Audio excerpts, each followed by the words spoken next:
There is a room in your house that you keep shut, not a real room. The one that opens by itself when the last light goes off and the whole place goes quiet. Something is in there.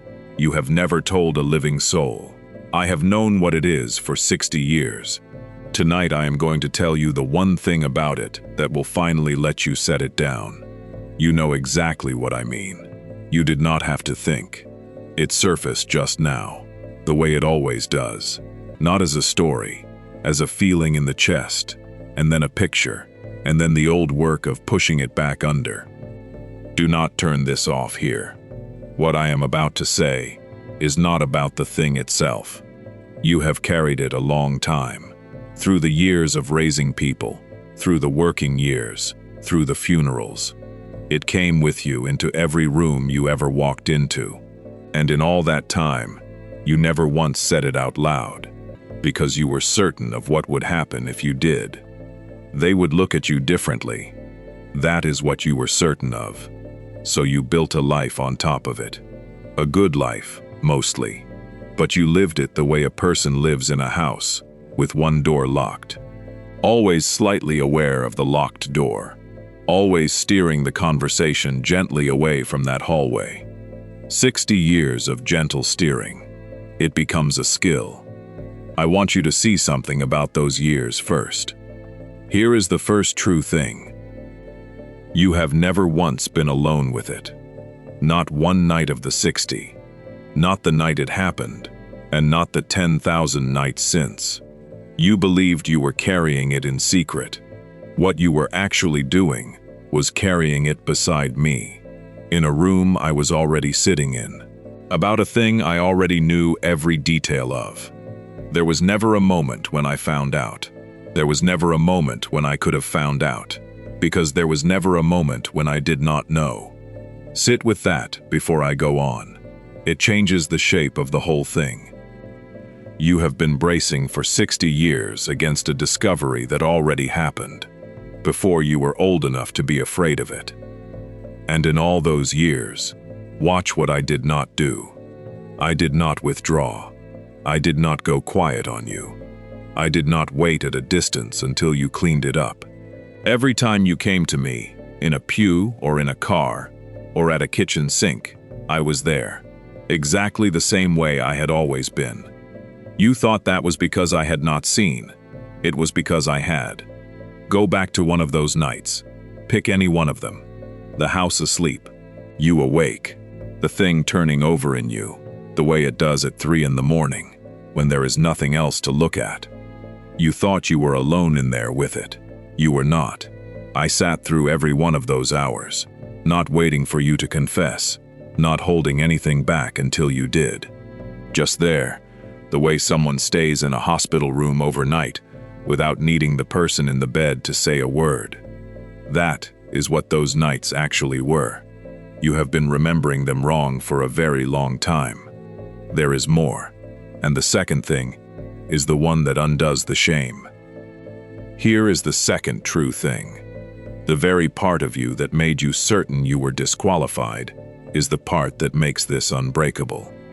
If I had chosen you because you were clean, then the day you stopped being clean, you would have lost me. Everything would have depended on you never slipping. That is not love. That is a contract, and you would have broken it in the first year. I did not choose you that way.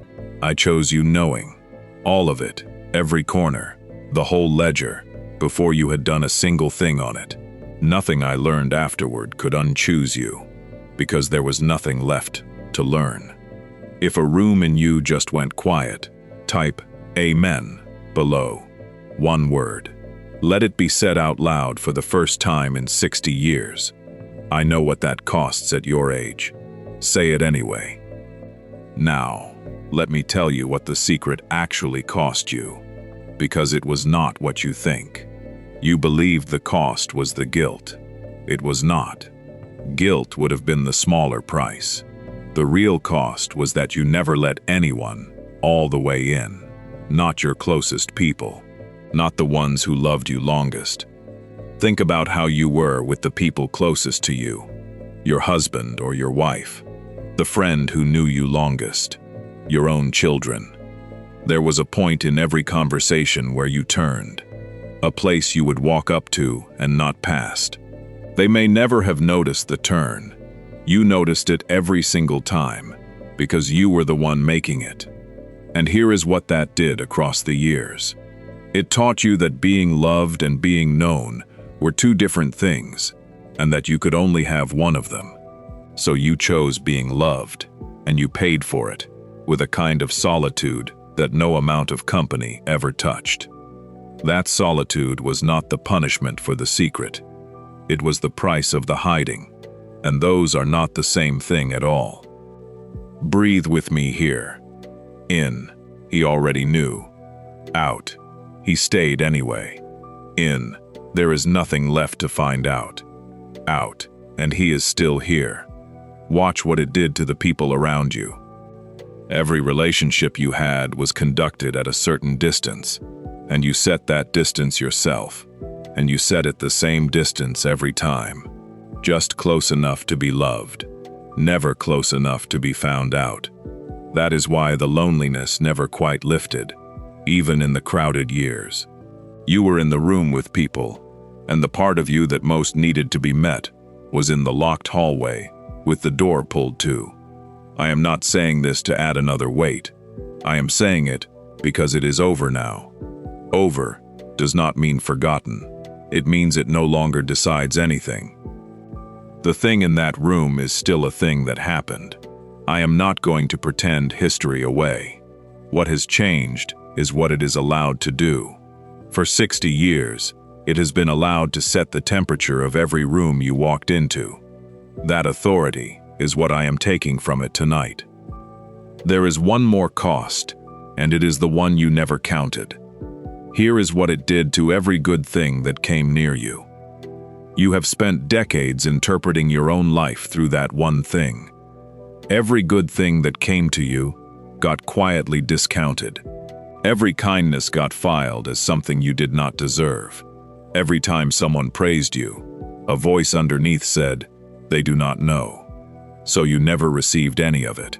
60 years of grace arriving and being turned away at the door by a person who had already decided the verdict.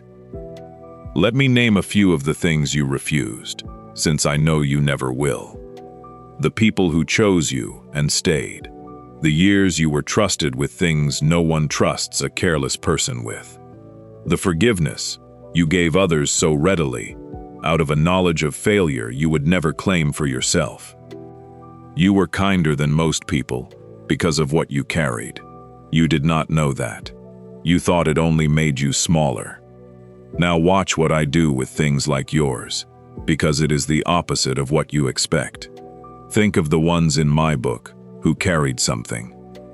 The man who denied he even knew me 3 times, out loud, in front of strangers, on the worst night of my life. I did not put him quietly to one side afterward. I built on him.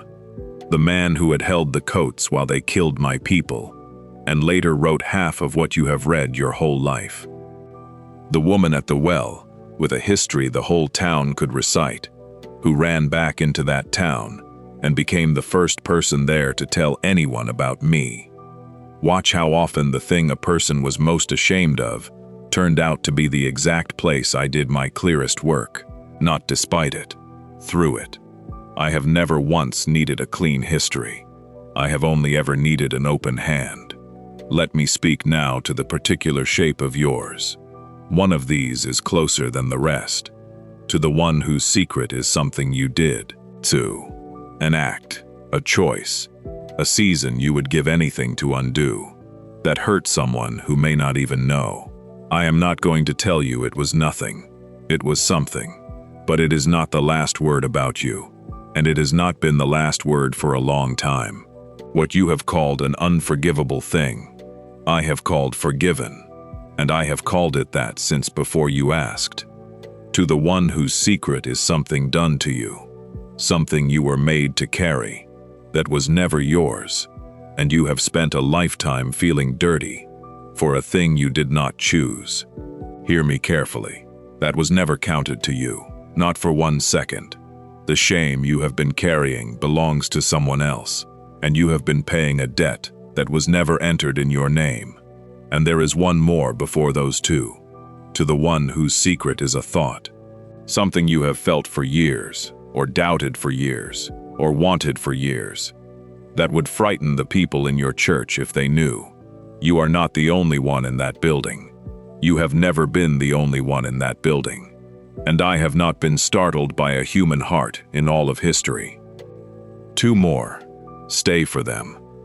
To the one whose secret is a failure no one else even remembers, a collapse, a bankruptcy, a thing you walked away from, that the world moved past and you never did. You have been serving a sentence in an empty courtroom. Everyone else went home years ago, so can you. To the one who cannot name it in words at all, who only knows there is a heaviness that arrives at night. You do not have to name it for me. I already have the name for it, and I am not waiting for you to say it correctly before I begin. There is one more layer under all five. Whichever of those is yours, hear the same voice underneath. I am not standing at the end of your life, waiting to bring it up. I brought it up once, took it from you, and closed the matter. Now the deepest thing, the one I kept for last. And you have believed that being fully known and being fully loved could not happen to the same person at the same time. That love only survives on partial information. That if the whole of you came out, the love would have to go. That is the arithmetic of people, and even people manage better than that sometimes. It has never been my arithmetic at all. I have always known the whole of you, and I have always loved the whole of you. Not one of those two facts came after the other. There has never been a version of me who loved a partial version of you. Hold that. There is one more turn under it, and I will come to it. Follow it one step further. Do you see what that means for the room? The door was never keeping me out. It was only keeping you in. All these years, you thought you were protecting the connection between us. What you were protecting was your own idea of yourself. And I never needed that idea, and I never believed it. The secret was never the barrier. The hiding was. And the hiding can stop tonight. Not by telling anyone. Not by making some confession you are not ready for. Just by letting yourself sit here, in the same room as me, without steering the conversation away from the hallway. One last thing waits after this. Breathe with me once more. In. I am fully known. Out. And I am fully loved. In. Both, at the same time. Out. And it was always both. Come back tomorrow, and the day after. 60 years of hiding does not come undone in a single night, and you will need to hear this more than once before your body believes it. There will be a new message here every single day. Subscribe, and turn on the bell, so this voice can keep saying it, while the old one gets quieter. Look at the golden stream now. See what is rising off it. Not the thing you hid.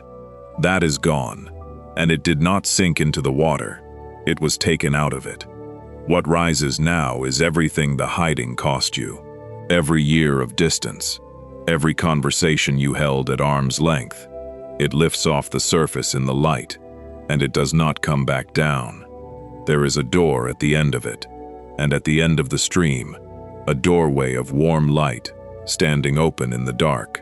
When you walk through it, no one is going to read anything out. There is no list. There was never a list. The one waiting there has known the whole of it the entire time, and has been looking forward to seeing you. Now the thing I held back. You have assumed that my knowing was something I put up with, that I love you, the way a person loves a difficult relative, knowing the worst, choosing to overlook it, keeping the peace. That is not it. I do not overlook you. I look at you, directly, at the whole of it, at the part you have never shown anyone. And what I feel is not tolerance. It is delight. The thing you were most sure would make me turn away is the exact place where I have been closest to you your entire life. Where a person is most ashamed is where they are least defended, and where they are least defended is where I have always been able to reach them. That locked room is not the part of you I have been avoiding. It is the room I have been sitting in the whole time, waiting for you to notice I was in here. So do not walk into tomorrow bracing again. When the door swings open at night, and it will, out of 60 years of habit, do not slam it. Just say, "He is in here. He has always been in here," and go back to sleep. And there is one more thing, and it is about the years still in front of you. You have been assuming they are the leftover ones, the part of the life that comes after the life. Not tonight. Tomorrow. Come back, and I will show you what I have been growing in you for exactly these years. You are loved. You are seen. You are mine.